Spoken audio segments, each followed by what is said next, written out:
Okay, folks, it's your buddy Mike Messier, Mike's Instant Movie Review. Fitting in, I guess you could call it a coming-of-age story of sorts. A young lady. Should you see the movie, should you not? I think it's a good movie to see. It's kind of what you might call a dramedy. A lot of big profile movies out. Why did this one catch my attention? Oddly enough, Emily Hampshire I've become a fan of. I never watched the show Schitt's Creek until recently, but I've discovered it, or whatever the fuck. I discovered it for me. I've heard of it. I never really liked the title of it. I mean, the title does make sense if you've ever seen the show.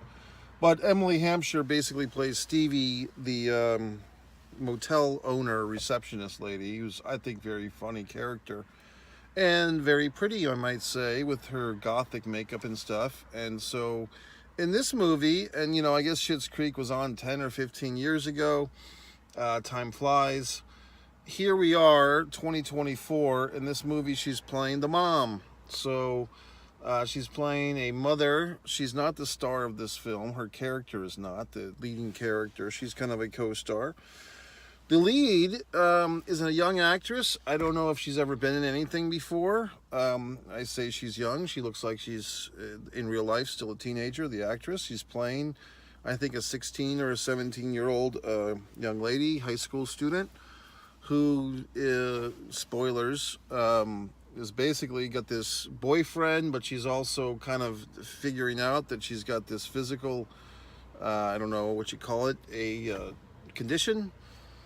And the initials, the acronym escapes me, but basically it means that she does not have a uterus, and her vagina is kind of not fully developed in the standardized way that we think of. So she's what you might say has these challenges. And so it's, her timing to discover is because she has yet to have a menstrual period, and she's wondering what the fuck's going on because all her friends are talking about all this stuff. She's on the brink of sexual activity with her Bobby boyfriend, and she goes to see the old gynecologist fellow, and he does some probing and some touching, and some revelations occur, and of course, that's our movie. So basically it's, the young coming of age stuff, augmented and further complicated, so to speak, by this physical situation this young woman's going through, which is a challenge. Okay, so there you have it. So that's the synopsis of the film. Do I think it's a good movie? I do. I think it's, a touching film. I did get into the theater a little bit late. I was kind of confused, I guess, or whatever the fuck. I know how to get to this goddamn movie theater. I was trying to do the old birds and stones thing, trying to run a different errand. I set my GPS to go to the theater and then the other place instead of the other place first, and then the theater. And by the, I realized this, and time is a precious thing. I know that the movies start basically 20 minutes after the allotted start time, because of all these previews and trailers. So I just figured I'd get there right when the movie's starting, and instead I got there probably 7 minutes into the movie. So I probably missed an opening scene, which I was able to fill in the holes. Basically, the young woman goes, I think her name is Lindsay, or Lindsay, goes to this meeting of people. I didn't see the scene, so I'm just guessing. She goes to this scene of a meeting, like a therapy group of people with, sexual crisis, body parts crisis. And there she meets this individual, this young person who has their own YouTube channel where they discuss their issues. A singular person with the they pronoun, pal. And that character factors in. So this young woman goes through all these, situations, as you'd expect with teenage kids. There's a lot of peer pressure and stuff, a lot of fear of what other people are thinking, trying to hold on to secrets, Bobby Boyfriend, who kind of has like a Bruce Lee, Ricky Steamboat look. He's kind of wondering what the hell's wrong with her. Does she not like him? You know, because she's the big part of this movie is, and it's understandable. She's 16 years old or 17 years old. She does not feel comfortable talking about this information with her mother or with her schoolmates, her friends, or her doctors, basically anybody. She's just not comfortable talking about this stuff. So, you know, and as a sympathetic audience member, we can all kind of feel that pain of not wanting to talk about things. And I think the filmmakers do a nice job of conveying that. And the angst of childhood. And like I mean, I don't say this all the time to random people, but since you and I are here, I often feel that the kids these days don't have it particularly easy, okay? I mean, I think that the kids these days don't have things easy because they don't. Because they're going through a lot of stuff, and you know, they have all these tribulations and trials and things that we're not aware of. And you'd think with modern technology things would get easier for kids, but instead it seems like it's gotten harder. That kids just have more troubles, and they just have more angst and more situations. So I don't know what else to say except it's sad, you know.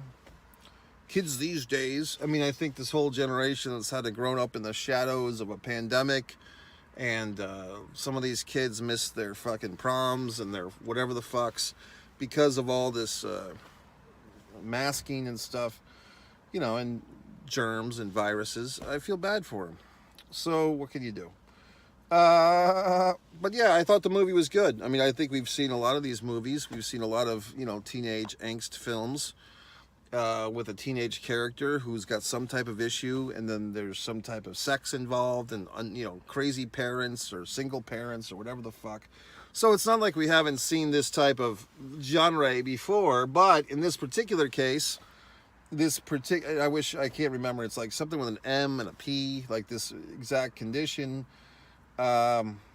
You know, this young character is going through a very specific thing, which is not terribly common. It's not uncommon either, but it's not, you know, it's not terribly common. So she's going through something that she, you know, she just has to deal with. And of course, the veil of secrecy, not wanting to share this information, not knowing who she can trust, you know, the kids in school, etc. All these things, you know. But the movie is handled, it sounds very somber the way I'm describing it, but there is quite a bit of levity, humor in the film. And they don't make this character out to be a saint either. I mean, she has her little outbursts like a typical teenage female. She's angry at her mother, you know, whose mom's just trying to help out. It's Stevie from the fucking motel. Come on, be nice to your mom. But she's got these little anger outbursts, and sometimes she's using a young man, a young fast food working guy, for sex, you know, because she is instructed that she has to use these medical tools to basically create a vaginal canal in herself. But she also is told that a penis would do. So she kind of drafts this unsuspecting Christian boy into her world. Great, now my fucking flashlight just went out, for Christ's sakes. What if I'm in an emergency? So she drafts this poor kid into this web, but, you know, he's getting some sex out of it, but he's confused because, you know, he's just a guy who serves hamburgers, and suddenly he's got this, you know, young woman fucking him, so he doesn't know what to do. Then she's going after the not the trans, but the they person, the person, the intersect person. She's romancing that individual, and she's got Bobby Boyfriend, Ricky Steamboat over here. So, I mean, for someone who doesn't have a fucking uterus, she's kind of a hustler, to tell you the truth. She's kind of playing the field, or fields, so good for her. And I don't know. I mean, it was a good movie. I mean, you know, the young actress, I like, you know, I mean, from my perspective, she probably was 16, 17, maybe 18 when she was filming this thing. Looks like she'll have a great future ahead if she sticks with the industry, so to speak. Because it's like I've always said, if you've been watching these reviews, she has to carry this movie on her own. Not carry it, but she is the star. She is the central character in this film. So I thought she did an admirable job. And that's it. So I mean, you know, all these big movies, the Aquaman 2 I haven't seen, Argyle I did not want to see. Friends of mine were seeing that film, and you know what? It's one of those movies where I saw the Argyle I'm discussing now. I've segued Argyle, seen the previews. It just reminded me of this movie maybe 2 years ago, 2 summers ago. Wasn't there a movie with like Sandra Bullock was a writer, and then her book kind of comes true or some shit, and there's like a mystery or whatever. I thought it was Sandra Bullock, and it was Tatum Channing, and then all these other assholes. So that was like 2 summers ago, maybe summer of 2022. So when I see this Argyle thing, and the Dua Lipa Dua, or whatever the fuck, very attractive woman. I've heard that she kind of steals some of her song beats, but I mean, she's very attractive. And she's in this preview where she's dancing around in this tight dress. So I watched this preview of this movie, and I'm like, it's just like the fucking Sandra Bullock thing from 2 years ago. And then it's got this goddamn cat, which I'm a fan of cats, but I don't know. And then it's like, oh, all these fucking famous assholes are in this movie. John Cena and this asshole and that asshole. Well, as you know, if you've cross-referenced, John Cena, you know, hasn't done well by me. I mean, I've offered to buy him a chicken sandwich at Hooters in North Carolina, but he hasn't taken me up on it. So I have no fucking precondition to go run off and see a goddamn movie. Oh, Samuel Jackson's in the movie. Well, Samuel Jackson's in 30 movies a year, folks, okay? So, I mean, you can stock up your goddamn movie cast with all these rich assholes who probably are just cashing a paycheck and working 2 or 3 days and telling each other how fucking fabulous they are. But from what I understand, see, I didn't go see the movie, and then I said, well, let me read a review, see where this movie is, and I think the Roger Ebert website gave Argyle a 1.5 stars, and it said that basically the actors, you know, like what's her face, also from Schitt's Creek, Catherine O'Hara, tries, like all the actors try, but it's just a weak script. It's just a cliche-ridden piece of garbage. So, you know, you're not going to pull my goddamn string and make me see a fucking movie that I just have a feeling is not going to be good, okay? I'd rather seek out something like this. It's a smaller fucking budget. You know, the biggest star is a fucking side character from Schitt's Creek 15 years ago. And it's more of a humane story, a human story, a humane story, okay? So, I mean, you're just not going to sucker me. I'm not a goddamn mark. I'm not going to go see every piece of shit Aquaman 2 or whatever the fuck. I mean, yes, I'm not opposed to big box office thrillers or whatever the fucks, but, you know, you have to be a little discerning, okay? I try to educate people. I try to tell them that. I always talk to assholes who say, oh, there's no good movies anymore. They're just making sequels. No, fuckheads. There's still good movies. There's just not good movie audiences, okay? Because assholes and imbeciles, no offense, but, you know, you might be one of them, are just sitting there watching the goddamn commercials. Oh, Argyle. Oh, Indiana Jones Part 5. Oh, this. But if you dig a little bit and you see that all these, you know, kind of independent movies are still in the theaters. There's still these story movies that are not sequels, that are not big box office dick fucks. You could go see a better movie if you put a little fucking effort into it. But most people do not. They don't put the effort in. They just kind of say, oh, all the movies are sequels, or they're Star Wars movies, or they're fucking comic book movies. No shit for brains. If you dig a little fucking bit deeper, you can see a wonderful story fucking movie like I just saw. But you actually have to put the fucking effort in. You know, like check the goddamn schedule, read the little bios of the movies, and then go see one. It's not that goddamn complicated. But basically what it is, folks, is people always have an excuse not to do something. They always have a reason at the ready to not do something. You know, people just they just want to say no. You know what I mean? Most times, most people don't want to do any goddamn thing.